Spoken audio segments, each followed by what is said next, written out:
الجبین، اس میں سے خاک شفا کے اوپر سجدہ کرنا مومن کی علامات میں سے۔ الجہر بسم اللہ الرحمن الرحیم، اور ایک علامت یہ ہے کہ مومن ہمیشہ بسم اللہ الرحمن الرحیم کو اونچی آواز سے پڑھے گا۔ نماز میں اس لیے ظہر اثر میں اخفات سے نماز پڑھنا لازمی ہے، پہلی 2 رکعت کو بھی آرام سے دھیمی آواز میں پڑھنا، اخفات سے نماز پڑھنا واجب ہے، لیکن بسم اللہ الرحمن الرحیم کو اونچی آواز سے پڑھنا مومن کی علامت ہے اور واجب ہے۔ کیوں؟ کیونکہ پیغمبر اسلام اور جناب امیر علیہ السلام اونچی آواز سے بسم اللہ الرحمن الرحیم پڑھتے تھے، اور آپ کی ضد میں، جناب امیر علیہ السلام کی ضد میں شام والے نے بسم اللہ الرحمن الرحیم کو قرآن سے حذف کروا دیا تھا۔ اس لیے آج تک بہت سے بھائیوں میں، بہت سے مسلمانوں میں اگر آپ جا کے دیکھ لیں تو ان میں رائج ہے کہ وہ قرآن پڑھتے ہیں لیکن بسم اللہ نہیں پڑھتے۔ سورہ فاتحہ کے بعد کوئی بھی سورہ پڑھیں گے اس میں بسم اللہ نہیں پڑھیں گے، کیونکہ شام والوں نے اتنی جناب امیر کی عداوت میں قرآن کے اندر کوشش کی کہ رد و بدل کیا جائے کہ شہید ثقیف کہتے ہیں سب سے بڑے دشمن علی کا نام معاویہ، سب سے بڑی جس نے عداوت رکھی کہ اس نے ہر شے کو تبدیل کیا، اور سب سے بڑا جو اسلام کو نقصان پہنچایا، قرآن کو نقصان پہنچایا کہ لوگوں کے ذہنوں میں ڈال دیا کہ بسم اللہ کو قرآن کا جز ہی نہ سمجھیں، صرف تبرکن لکھا جاتا ہے، کیونکہ بائے بسم اللہ کے نقطے سے عداوت تھے، بائے بسم اللہ کے نقطے سے عداوت تھی، اس لیے بسم اللہ الرحمن الرحیم کو قرآن سے حذف کرنے کی بہت بڑی مذموم کوشش کی گئی، اور اس نے باقاعدہ اپنی حکومت کی طرف سے بہت بڑے بڑے صحابہ کو پیسے دیے کہ اس پہ ایک حدیث گھڑ دو، پیغمبر اسلام سے منسوب کر دو، میں اس کے لیے باقاعدہ پیسے دوں گا۔ عزیزان گرامی، تو اس لیے علامت ہے مومن کی کہ بسم اللہ الرحمن الرحیم کو اونچی آواز سے پڑھے گا، ہمیشہ اس کو عادت بنا لے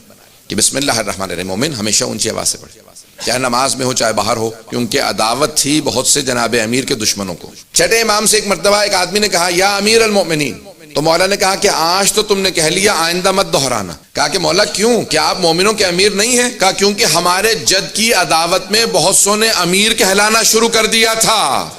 اس لیے سارے اماموں نے 11 کے 11 اماموں نے فیصلہ یہ کیا کہ جب بھی امیر المؤمنین کہا جائے تو علی ابن ابی طالب کو مراد لیا جائے۔ تو کہا اس لیے سب نے فیصلہ کیا کہ جب بھی امیر المؤمنین کہیں تو مراد جناب امیر علیہ السلام کو لیا جائے، اور کوئی بھی ہم میں سے امیر المؤمنین نہیں کہلاتا۔ ہمارے ہاں بہت سے میں نے دیکھا کہ شیعہ بھی بعض اوقات نام لیتے ہوئے کہہ جاتے ہیں امیر فلاں امیر فلاں۔ اس بات کو کریکشن کر لیں کہ ہمارے ہاں امیر صرف ایک ہیں، اور وہ ہیں جناب علی ابن ابی طالب علیہ السلام۔ انہوں نے جو اپنے نام کے ساتھ رائج کیا تھا اس کو بھی ہمارے لیے دہرانا جائز نہیں ہے۔ اس کو یہ نہ کہیں کہ نہیں ان کی وجہ سے کہہ رہا ہوں، وہ لوگ اپنے ناموں کے ساتھ لگاتے تھے یا وہ لوگ کہتے ہیں کہ ان کو کہہ دینا چاہیے، نہیں، کسی کو نہیں کہہ سکتے۔ ائمہ نے منع کیا کہ کسی کے نام کے ساتھ امیر مت لگانا، جب بھی کہو حضرت امیر علیہ السلام یا امیر المومنین تو مراد صرف جناب امیر المومنین سے مراد پہلے امام، کسی اور کا نام کے ساتھ امیر نہیں لگا سکتے۔ آئیں ذرا میں چند روایات پیش کرنا چاہتا ہوں کہ جو جناب امیر کی عداوت میں ان کے دشمنوں نے رائج کی، سنیں گے اس موضوع کو۔ عزیزان گرامی، یہاں تک کہ اس نے بہت سے لوگوں کو، صحابہ کو پیسے دیے، کہا کہ یہ احادیث اس مضمون کے متعلق جناب امیر کے ضد میں، ان کی رد میں احادیث گھڑ دیں، بسم اللہ الرحمن الرحیم جز نہیں۔ اچھا، اور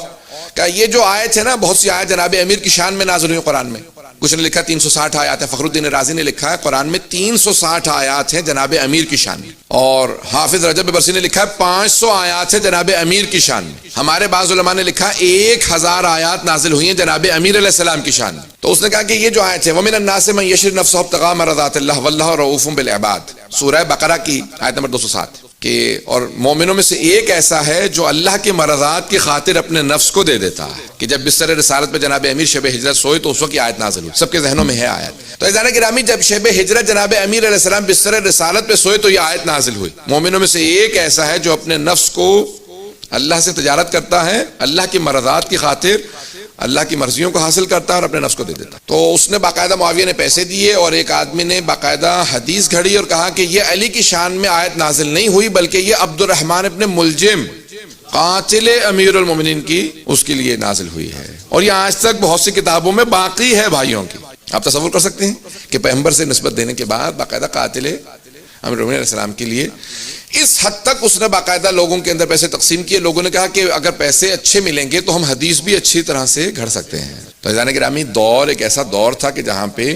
کثرت سے جھوٹی احادیث گھڑی گئیں، اور دوبارہ ایک ایسا دور آ رہا ہے کہ جہاں پہ ان احادیث کو پرچار کرنے والے